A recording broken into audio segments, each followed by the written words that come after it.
सर्व पत्रकार मित्रांचं मी स्वागत करतो। पत्रकार परिषदेला उपस्थित असणारे आमचे प्रांताध्यक्ष जयंत पाटील, संजय बनसोडेजी, राहुल मोटे, संजय बिराजदार, सर्व पत्रकार मित्र, आपल्याला सगळ्यांना माहितीच आहे की 20 तारखेला महाराष्ट्रामध्ये विधानसभेच्या सदस्यांच्या मधनं 10 विधान परिषदेचे सदस्य निवडून देण्याची निवडणूक लागलेली आहे। 11 उमेदवार उभे आहेत। साधारण 4 पक्षाचे उमेदवार त्या ठिकाणी उभे आहेत। आघाडी म्हणून आम्ही एकंदरीत 6 उमेदवार उभे केलेले आहेत। 2 काँग्रेसचे आहेत, 2 राष्ट्रवादीचे आहेत, 2 शिवसेनेचे आहेत। आता वेगवेगळ्या बातम्या गेले 2 दिवस मी बघतोय, मी आपल्याला स्पष्टपणे नमूद करू इच्छितो की आम्ही सगळेजण हे उमेदवार निवडून आणण्याच्या करता मनापासूनचा प्रयत्न करतोय। एक गोष्ट खरी आहे की शिवसेनेकडे 2 उमेदवार निवडून आणण्याच्या करता आरामात मत आहेत।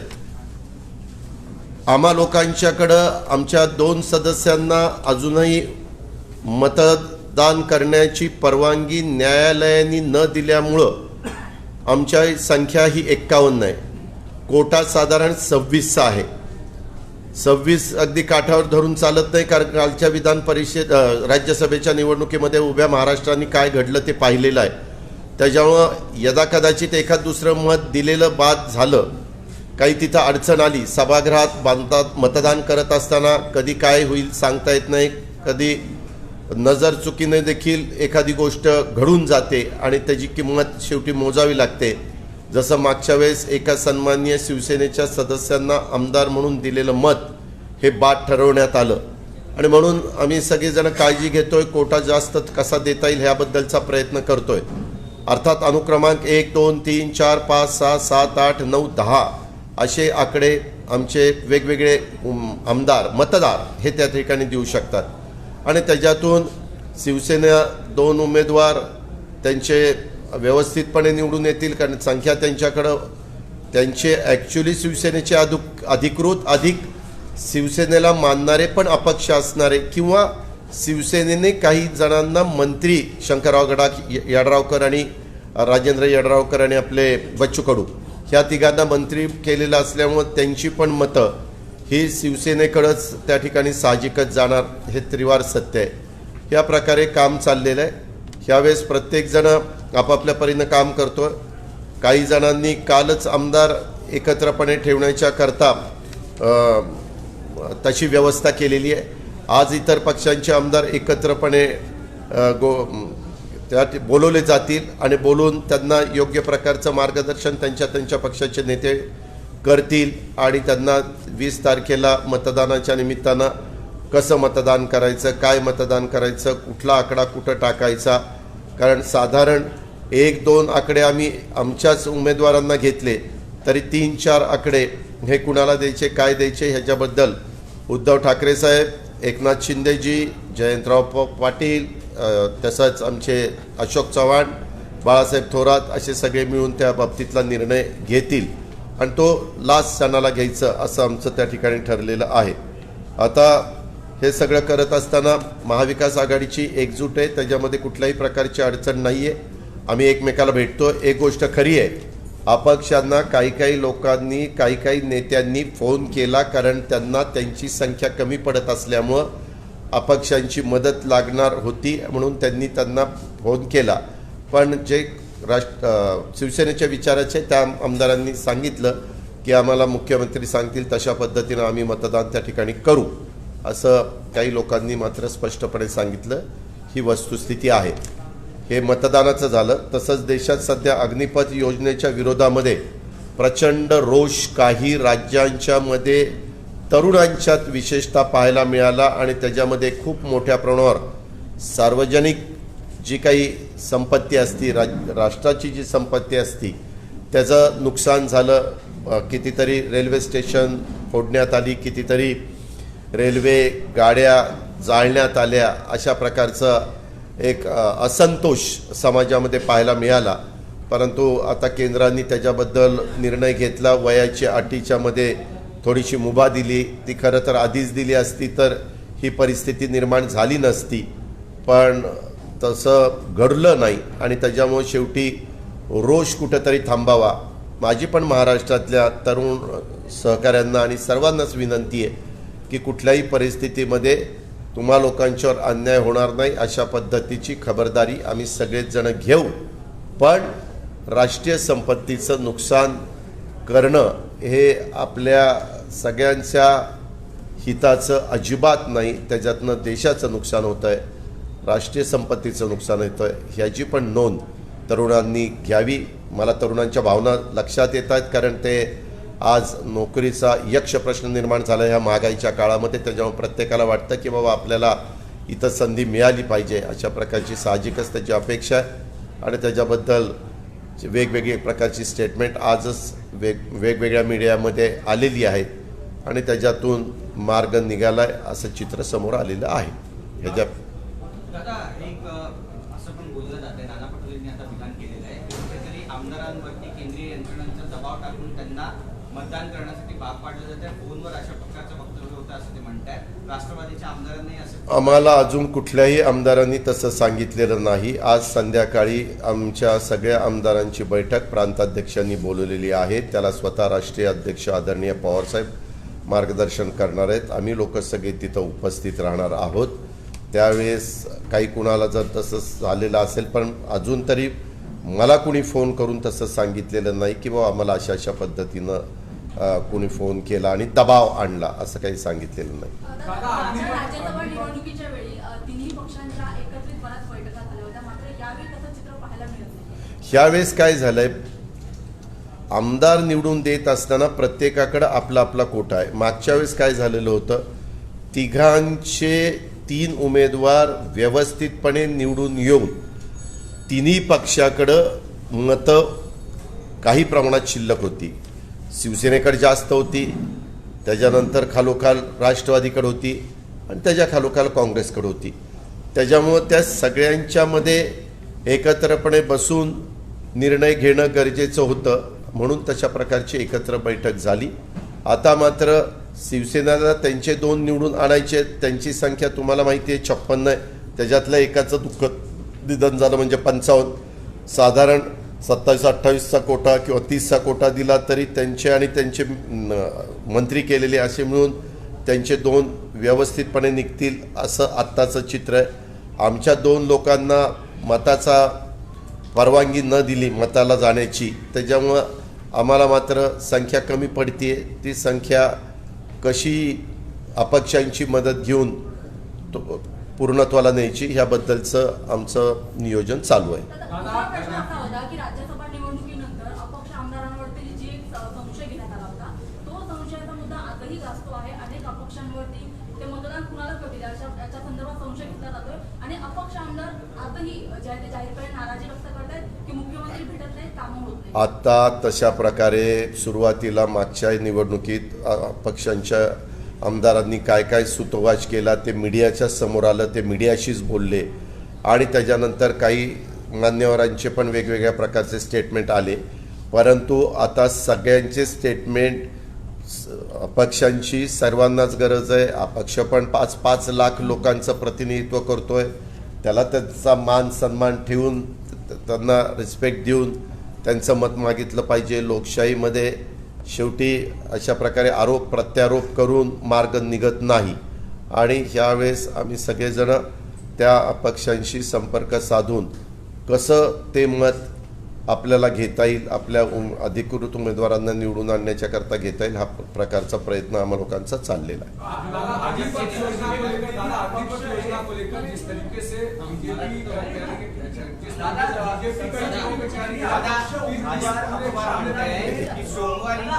एकाने प्लीज. अरे तमा एकदा मराठीचं सगळं होऊ दे बाबा. हां,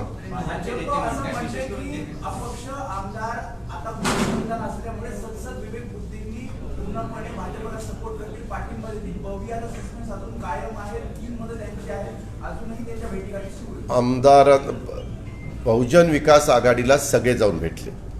रामराजे नाईक निंबाळकर साहेब पण जाऊन भेटले, भाजपचे पण उमेदवार जाऊन भेटले, काँग्रेसचे पण प्रांताध्यक्ष आणि उमेदवार त्या ठिकाणी जाऊन भेटले. प्रत्येक जे स्वतंत्र विचाराचे आहेत त्यांना भेटून मत मिळवणं हे निवडणुकीला उभं असणाऱ्या उमेदवाराचं किंवा ज्या पक्षाचे उमेदवार असतात त्या पक्षाचं कामच असतं. तशा पद्धतीनं प्रत्येकजण जाऊन त्यांना भेटतंय. त्याच्यातनं क्षितिज ठाकूर म्हणून एक आमचे आमदार आहेत, तरुण सहकारी आहेत, हितेंद्रचे चिरंजीव, ते मात्र परदेशात गेलेले आहेत. ते येऊ शकतील का नाही ह्याच्याबद्दल शंका व्यक्त केली जाते. त्याच्यामुळं एक तर आपल्या 288 मध्ये एक जण मयत आहे, 87 दोघांना अजून परवानगी देण्यात आलेली नाही. मागचा अनुभव घेता काय होईल सांगता येत नाही, म्हणजे ते 2 कमी झाले. 85 क्षितिज जर नाही आला तर 84, मग शेवटी 284 जर संख्या राहिली. उद्याच्याला भाजपचे 2 थोडेसे गंभीर आजारांनी असणारे आमदार आहेत पुण्यामध्ये, ते मागच्या वेळेससारखं जर त्यांनी आणलं तर मग संख्या 284 पर्यंत त्या ठिकाणी राहील. आणि 284 संख्या असताना 10 उमेदवार निवडून जायचं म्हणजे कोटा किती, तर तो साधारण 25 पॉईंट वर काहीतरी येईल, म्हणजे 26च येईल. अशा पद्धतीची परिस्थिती आजच्या घडीला आहे आणि प्रत्येकजण आपापल्या परीनं त्यांना भेटायचं, त्यांना विनंती करण्याचं काम त्या ठिकाणी करतंय. आपण जे सांगितलं की ते म्हणले सद्विवेक बुद्धीला स्मरून, कुठलीही व्यक्ती कुठल्याही निर्णयाच्या बद्दल ज्यावेळेस जाती मत द्यायला जाते, जसं मतदार त्यांच्या सद्विवेक बुद्धीला स्मरून मतदान करत असतात जनरल निवडणुकीत, तशाच पद्धतीनं ह्याही निवडणुकीमध्ये जे पक्षाचे आमदार आहेत ते त्यांच्या पक्षाच्या अधिकृत उमेदवारांना सांगितल्याप्रमाणे मतदान करतील. पण जे अपक्ष आहेत ते त्यांच्या सद्विवेक बुद्धीला स्मरूनच मतदान करणार आहेत. परंतु आम्ही त्यांना सांगताना असं सांगतो, ती सद्विवेक बुद्धी आमच्या उमेदवाराच्या बाबतीत कशी निर्माण होईल आणि आम्हाला कसं मत मिळेल असा आमचा प्रयत्न चालू आहे, तसाच विरोधकांचाही प्रयत्न.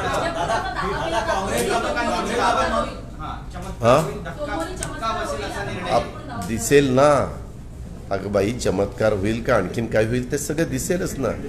फार त्याच्याबद्दलची चर्चा करायला काय. एक आहे 11 पैकी 10 निवडून येणार आहेत, 1 जण पराभूत होणार आहे. त्याच्यामुळं तो चमत्कार तर घडणारच आहे. आता चमत्कार कुणाच्या बाबतीत घडतोय ते उभा महाराष्ट्र सोमवारी बघेल. सर्व जागा निवडून आणण्याचा प्रयत्न महाविकास आघाडी त्या ठिकाणी करते आहे.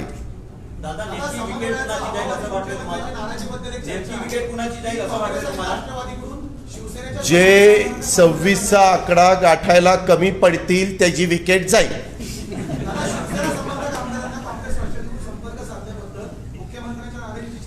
नाही एक मिनिट, मी त्याचा साक्षीदार आहे. कारण माझा त्या दिवशी बारामतीला कार्यक्रम होता. नंतर CM साहेबांनी आम्हाला त्या OBCच्या बद्दल आणि काही इतर कामाच्या बद्दल पण बोलवलेलं होतं. त्यावेळेस मी स्वतः मुख्यमंत्र्यांना आधी सांगितलं की मुख्यमंत्री महोदय, तुमचे 55 आणि हे 5-6 असे 60 होत आहेत. 30-30चा जरी कोटा द्यायचं झालं तर, कारण मागच्या वेळेस जो दगाफटका झाला ते बघितल्यानंतर माणूस कसं दुधाने तोंड पोळलं तर ताक पण फुंकून पितो, ही आपली मराठी वाक्य आहे, म्हण आहे. तशा पद्धतीनं आपण त्याच्यामध्ये केलं ते करणार. त्यावेळेस आम्ही त्यांना सांगितलं की आम्ही फोन केले, हे खरं आहे, मी पण फोन केले. जे 60 लोक सोडून जे इतर अपक्ष होते पण जे आघाडीला पाठिंबा देणारे होते, शिवसेनेचे सहयोगी होते, अशांना आम्ही पण फोन केले. CM साहेबांना मी स्पष्ट सांगितलं मी फोन केले. अशोकरावांनी बाळासाहेबांनी सांगितलं की आम्ही फोन केले. त्याच्यात लपवायचं काय, आम्ही आता एकत्रपणे काम करतोय. तर मग नंतर मुख्यमंत्री महोदय म्हणले की आता हे सगळं आपण एकत्रपणे म्हणजे सगळ्यांनी आपापल्या प्रकारची तयारी करावी. आणि मग लास्ट शेवटी मी मतदानाच्या वेळेस त्यांचे आदेश स्वतः मुख्यमंत्री महोदय देणार आहेत की कसा कसा कोटा असावा. ह्यावेळेस मात्र मला मागे असेच 10-11 उमेदवार असतानाची आठवण आहे की पहिलं दुसरंच महत्त्वाचं नाही, 3 नंबर आकडा, 4 नंबर आकडा, 5 नंबर आकडा पण तितकाच महत्त्वाचा आहे. मतं जी ट्रान्सफर होतात निवडून आल्यानंतर सेकंडला निवडून गेला की मग त्याची मतं 3 नंबरला 4 नंबरचं कुणाला दिलं असं ते होतं. त्याच्याकरता आमचा साधारण प्रयत्न आहे 1 आणि 2 एकमेकाला घेतल्यानंतर 3 आणि 4 साधारण आम्ही एकत्र बसून त्या बाबतीमध्ये ठरवू मतदान सुरू व्हायच्या आधी. आणि तशा प्रकारे आमच्या आमदारांना विनंती करू. आम्हाला थोड्या मताची गरज आहे. आजपर्यंत 30-35 वर्षाचं काम आमचं बघता आम्हाला ती थोडीशी मतं, मी जयंत पाटील, भुजबळ साहेब, आम्ही सगळेजण मिळू अशी आमचं अंतर्मन आम्हाला सांगतंय की तेवढी आपण मतं मिळू. मुख्यमंत्री आत्ता काही ते म्हणले की आपण शेवटी बसू आणि त्याबद्दलचा निर्णय घेऊ. साधारण मुख्यमंत्र्यांचाही कल साईच्या साई उमेदवार निवडून येण्याच्या बद्दलचा आहे. ते संपूर्ण माहिती घेऊन कुणाला मत देणं गरजेचं आहे ते बघतील आणि त्या पद्धतीने निर्णय देतील. दादा देवेंद्र फडणवीस म्हणाले की संजय राऊतांना मतदानाच्या वेळेस सोबत घेऊन जायला परवानगी द्यावी.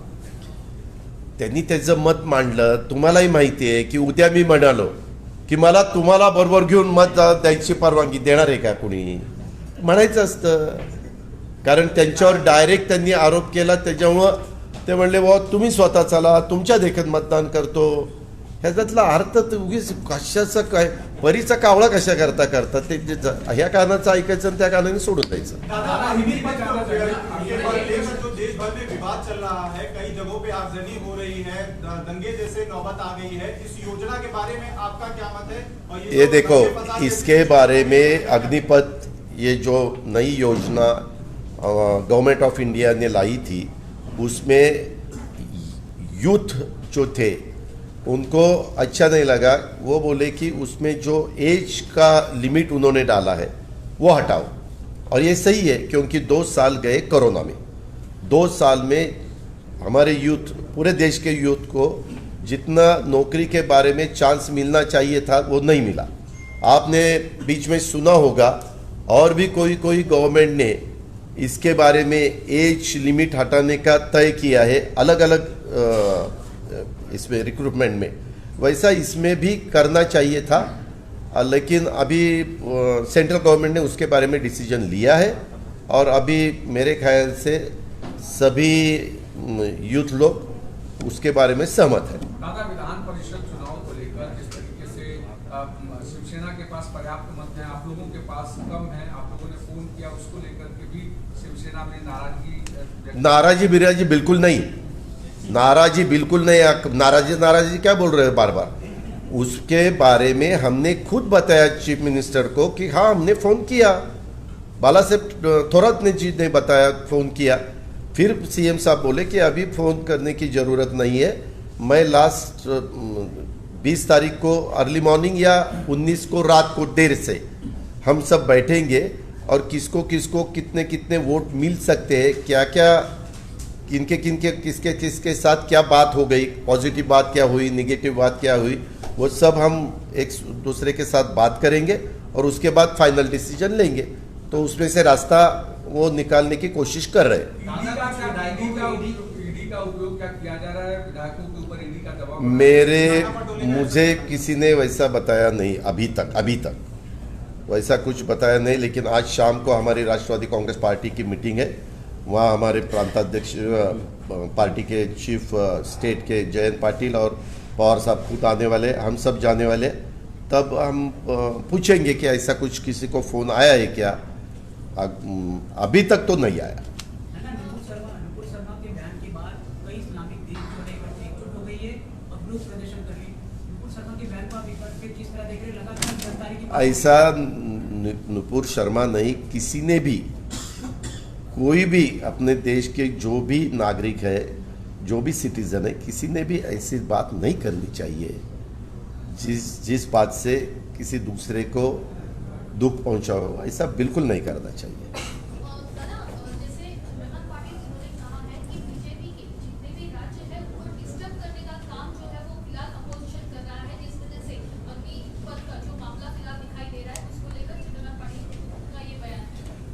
क्या है, एक है तो सही, हम सब ने देखा कि नए जो जनरेशन है उनको नौकरी की सख्त ज़रूरत है.